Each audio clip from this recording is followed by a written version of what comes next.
BA first semester optional students. Today I continue the function of literature number 4. So let us discuss here about the function of literature in this point number 4, page number 22. So here the knowledge that literature gives us is specifically the knowledge of ourselves. What you study in the literature, what it gives us, what kind of knowledge it gives us. So here it says the knowledge that contains the literature is the knowledge of ourselves. It is our experience. The knowledge vouchsafed is never merely of outside forces or situations, but of ourselves in relation to them. So, we read the literature, we understand the literature. So, what we read in the literature, whatever we read in the literature is the knowledge of ours. It is the knowledge of ourselves. So, the knowledge, what safety is, the knowledge that gives is never merely of outside, but it is the knowledge in relation to our experience, in relation to our opinions, feelings. The knowledge that literature gives, we might say, is always knowledge of a value structure world. So that is why what we read in the literature is value structure world. Value structure world. It means that whatever it contains is what we have seen, what we have experienced. So this is the whole, society, the whole world. So it is the experience of the whole people who are the part and parcel of this world. Not the abstract world of the mathematician or the physicist, but a world conceived in human terms. So, whatever you read, whatever you watch, the history of man, so it is all on one way we imagine ourselves as the hero and what they are playing in the movie, and the hero may concern to me to some extent. That's why whatever the knowledge you read, it is the knowledge of you. Whatever the knowledge of you is the knowledge of the world. If it is this kind of human world, you may well ask what is so very special about such knowledge. So we come here to one conclusion. It is the literature is the knowledge of the value structure world. Then if it is the value structure world or if it is the human world, so we can ask what is so very special about such knowledge? Why did you think so? Why it is so important to you? Why the human world is so important to you? It is not available to any human being simply by virtue of his being a human being. So it is not totally concerned to one human being, not particularly one human being, but it is applicable to all the individuals of this world. Is it not available to the aboriginal surveys? Means, do you find it or not in the man who belongs to aboriginal race, aboriginal savage, one who is uncultured in a aboriginal sect. To the child who believes in her fairy stories and practices her own fantasies, so to a boy or a girl He's always believing the fairy story, and he's always thinking and practicing going inside these fantasies.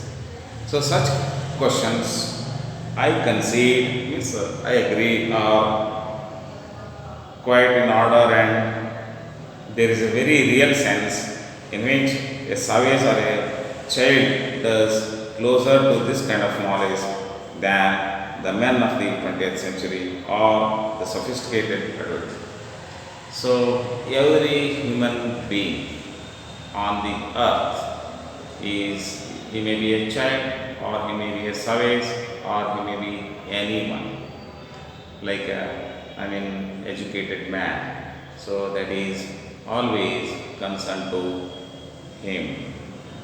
But in spite of the essential connection between poetry and childlike or pre-literate imagination, the knowledge that the great drama and great fiction and the great poetry give is not childish and is not simple. But if we go to, study, if we have the connection, if we go to have the connection with poetry or and the childlike or pre-literate imagination, whatever the kind of imagination it had earlier. So great drama and great fiction and the great poetry they provide us, they give us, is not childish. Because you read the novel, you read the poetry, you read the drama, they provide you the very rich and experienced story of human being who lives on the earth, and since the primitive times when he was born on the earth. So it is all the history of a man with much enthusiastic and much addition of many things. Moreover, it may be that the work of artist is most important in a civilization like ours. So artist's work is very important because he has to bring the story of human beings in a very, poetic way, and he should be the man to give us the very colorful story of individuals who are the part and parcel of the society. So that's why the writer is very important, the artist is very important, and simply because our civilization, simply because our civilization is abstract and complicated. So it is a very complicated civilization we have. There are so many unknown facts about our life of the ancients, primitive people. So that's why Eliseo Vivas has put the matter very well in his essay. So all this history, when he was born and how he has traveled all the way, and what may be the story of human beings, how he has formed the society. So all these facts will be given by the actor, by the writers in a very colorful way. That's what we read in literature. So that's why literature and knowledge in Eliseo Vivas, who has written this literature and knowledge. So he is very successfully presented the very colorful arts, colorful history of man. He writes that there is a superior reality symbolized in the work of art. So if you read, you can find it. There is a superior reality. Superior reality of a man that you find in a very symbolized work of art. But it is superior not to the reality of the world of physics. You cannot, compare this to any other subjects like physics, but to the alleged reality of our physical world. That is the cliche-cluttered hastily grasped, passion blurred world in which we daily live. So, this is the world. It is full of worries. It is full of, pain, and it is very, very disturbed things in the life. So, all these, even though in all these troubles, human being is living and leading his life. The Vivas makes plain that the knowledge given by the artist does not compete with scientific knowledge. So whatever the artist writes in his poetry or in his novel, it is not the story as you compete with the scientific knowledge. So you cannot compete it with the scientific knowledge, or you cannot bring this into fact check. It is not a matter of claiming that it is superior to or truer than. So there is no discussion of saying that literature is a superior. Such knowledge that it consisted of. What is superior to the pseudo-scientific, pseudo-artistic, blurred and smudged world in which most of us conduct our desperate lives? So then what is reality?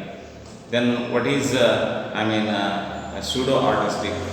So this is all we know when we come to study the life on the earth every day. So we see the desperate lives every day. So I want to stress Viva's term, cliché cluttered. So Vivas, he mentioned this word, cliché cluttered. For falsity and distortion are involved in these second and the third hand impressions of the world. All of us are aware that the artist tries to remove the film of familiarity. So artist is making familiar, unfamiliar in his work. If he puts the facts and the things as he has seen, is not attractive and impressive to the readers. That's why he makes the familiar, unfamiliar in his writings. Coleridge's phrase to get past stereotypes. So Coleridge's phrase, it says, how you can estimate or how you can understand the literature. So literature, according to Coleridge, phrase to get past the stereotype. It is a stereotype. It is making more meaningful, it is making more colorful than what it has a reality.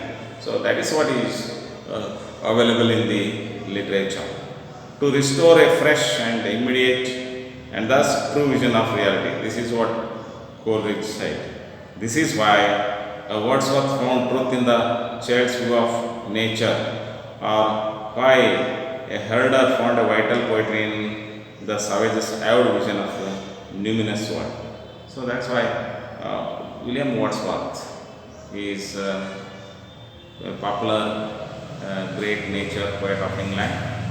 So he finds this very, innocence in the child's mind, and how the child's mind is innocent one, and how the child is, marvelously attracted towards the superb picture of the nature. That's what really more attractive to every human being. And Herder found a vital poetry in Savage's avid vision of a luminous world. So, and one more, Herder, he got it in a Savage's vision, in an unpictured man's vision, which is more impressive like that. The death of language is serious. So, language, if you come to language, questions. So, language is necessary for human being, and there are several languages on the universe. And death of a language is a very serious matter. The dying flesh of a language may produce spiritual gangrene. So, it produces spiritual gangrene. So there will be lots of waste. One of the uses of literature is to keep our language alive. So this is one more help from studying the literature. If you want to study literature, you study it through one media. The media once again will be the language. So you can save the language by studying a particular kind of language. Through literature through language, to keep the blood circulating through the tissues of the body pulping. So if you think in this way, a man should have necessarily alive, and if he want to be alive, he should have a very good circulation of the blood. So if you want to see a language should alive, you should have the activities like this: writing poems, novels, dramas, and other things. That's why there can scarcely be more vital function. So there are so many. It's a vast. Big area. Literature has lots to do. So in this way, we have the function of the literature part number